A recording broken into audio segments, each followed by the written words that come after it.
chùm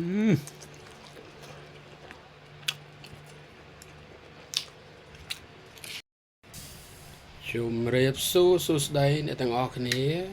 ngày nay máu bán mi cờ lọc mi buộc cổ khuyên thà chia tiệt hai màu chơi hộp tiếng ở này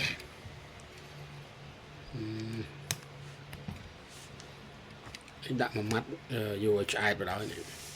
rồi đấy khuyên tế chiết màu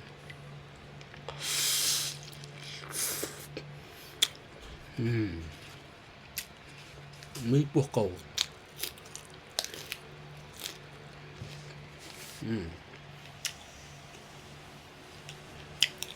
mi tập pí chọn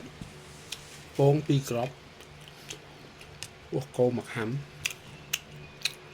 chiết mi buộc cổ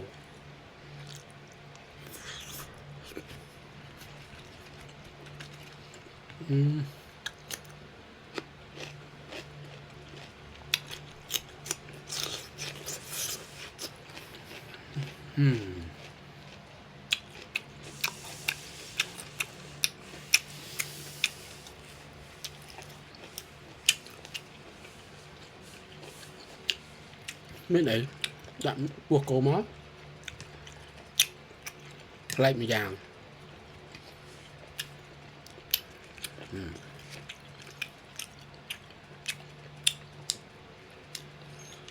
mặt đi cướp vào mặt này chết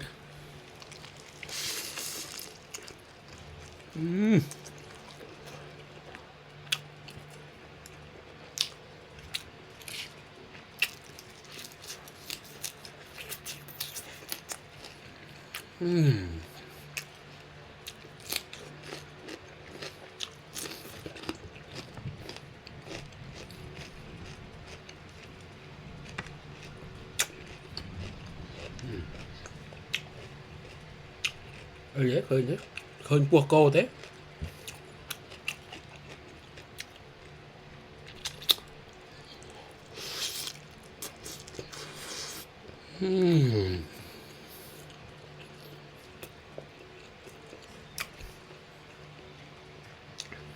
bây giờ dân hổ bệ thông thông chứ còn ăn pin mặt này